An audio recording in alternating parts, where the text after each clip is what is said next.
Nobody knew where he came from, but it wasn't from here. It was the way he held his head, and the way he rounded his vowels.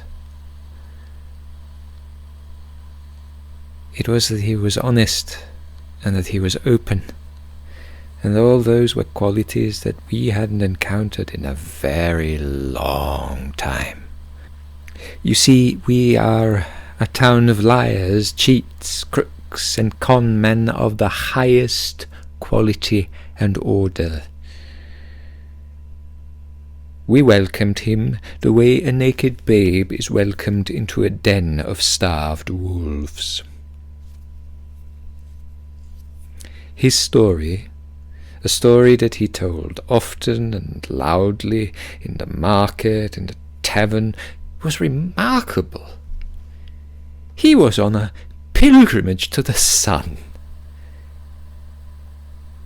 Who knows what this rolling ball of flame had done to the poor fool's head, but he was convinced that he could reach the sun as if it were a temple on some pilgrim's route. Some of us who had a tiny bit of conscience left felt almost ashamed. Cheating this one was just too easy. But we wouldn't be where we are if we let ourselves be guided by conscience.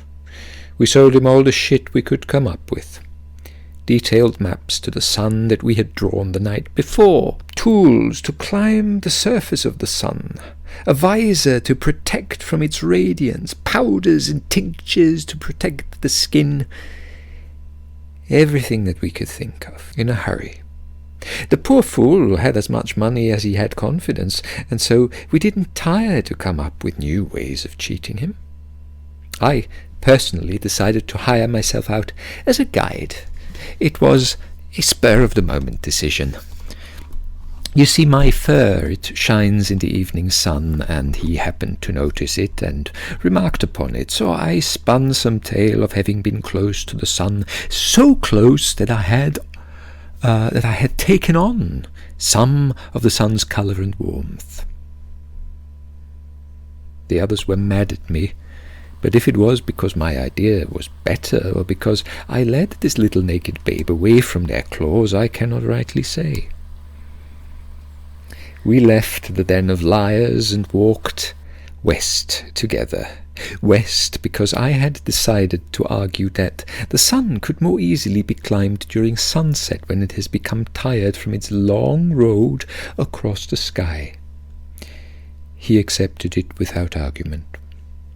Now, I must admit to one failing, and it is this. I am curious. Often this curiosity has led me to go deeper where others see quick coin, and sometimes it has cost me.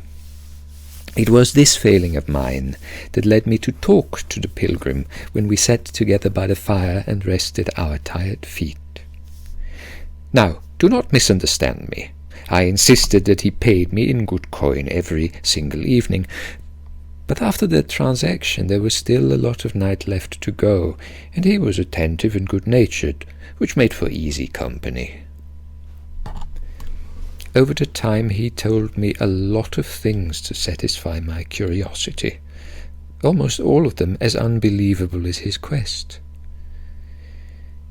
Through all of his tales I noticed something odd in him, a glint of amusement sometimes shone in his eyes, and it was as clever as anything I have seen in the eyes of the best of tricksters. I know that look, and it startled me when I realized what it was. That night, as I bedded myself down, I wrestled with an unusual question. Could it be that he, this little gullible fool from abroad, from the country of make-believe, who told everyone about his grand and glorious quest, was cheating all of us in some way that we hadn't and couldn't realize. Over the next days I did not speak of my suspicions, but I watched him as he smiled slyly to himself. Outwardly he was stoic to the elements, stoic to any laughter or teasing that was directed towards him, only following this quest of his with a focus that I dare to call fanatic. But there were those moments when the mask cracked.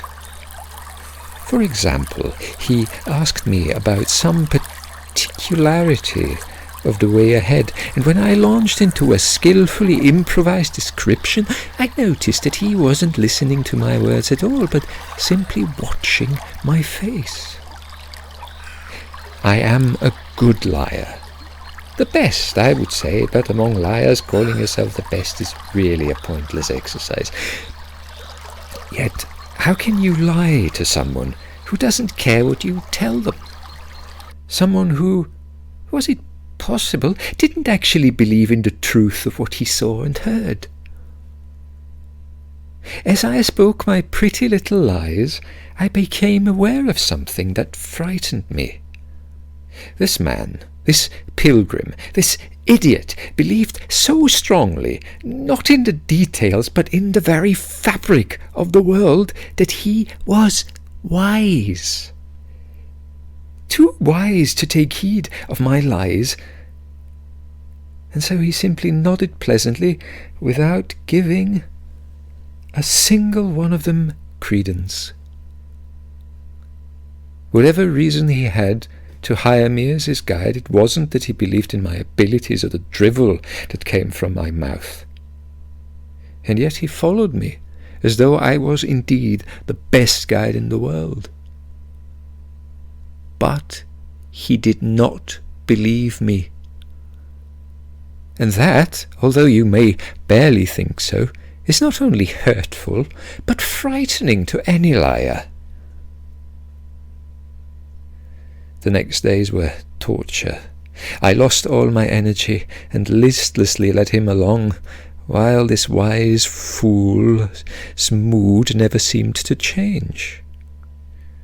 When we sat down, he studied the fake maps that had been sold to him at exorbitant prices and seemed utterly content. I was sweating even though I was used to the heat. My ears and nose started to itch. One night he looked at me and said, "We're almost there. Tomorrow we should reach the sun, shouldn't we? In the evening, as you promised." I lost my nerve. It may have been the calm, almost challenging look he gave me, or it may have been the tiring, endless journeys. "Come on!" I shouted in reply. "You know we'll never reach the sun. We have been lying to you all along, all of us. You know! I know you know!" He only smiled. "Don't be frightened," he said. "We will find it. Let's go to sleep." "Listen, you fool. I am not lying to you now. For the first time since we left the town, I am not lying to you. Can't you at least admit it that you know?" He looked at me and kept looking at me until I calmed down. Then he spoke. "You sold me a map, not a place. Someone may have made that map up, but still there is a right way to follow it. You sold me tools. They are useless to you, yes, but there is a way to use them. You come along as my guide, and you fulfilled your role as well as can be expected. Where you lead me does not matter, because I know my destination.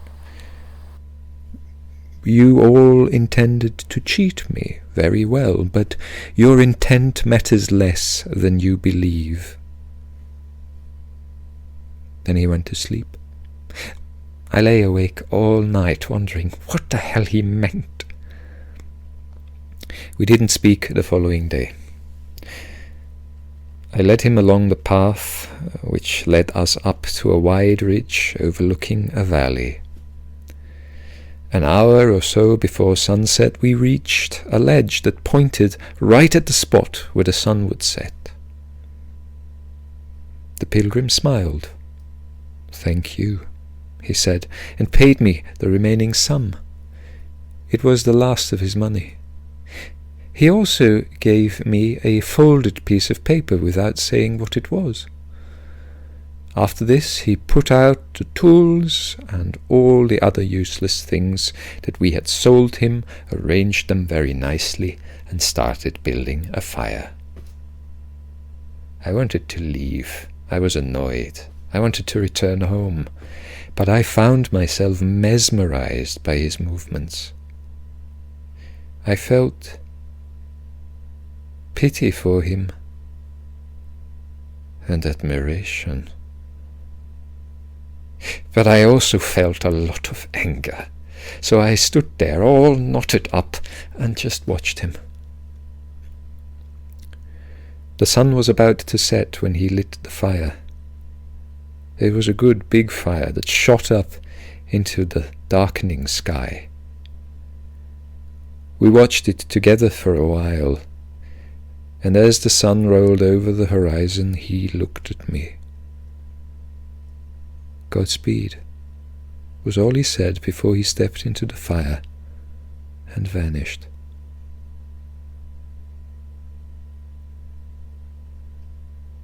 I must have stood there for an hour or longer. It was fully dark before I even moved. I couldn't leave until the embers were cold and I had stirred them with my foot. Not a trace of him in there, no burnt body. I looked down the ridge, but I was sure I would have seen him had he jumped. He was well and truly gone. Next morning I stumbled my way back along the path, wondering if the others would see the puzzled expression on my face, or if I'd managed to set it right back into the cocksure grin I usually wore before reaching my little town of liars. I stopped at the crossroad, a little way out of town, because I remembered the piece of paper he had given me. Well, I told you of my one big failing. I had to have a look at it. Turns out it was a map that he had drawn. It didn't tell me anything, but I couldn't stop staring at it for the longest time. When I looked up, I saw the other way, the one that led away from the town, and I saw it as clearly as I'd never seen it before.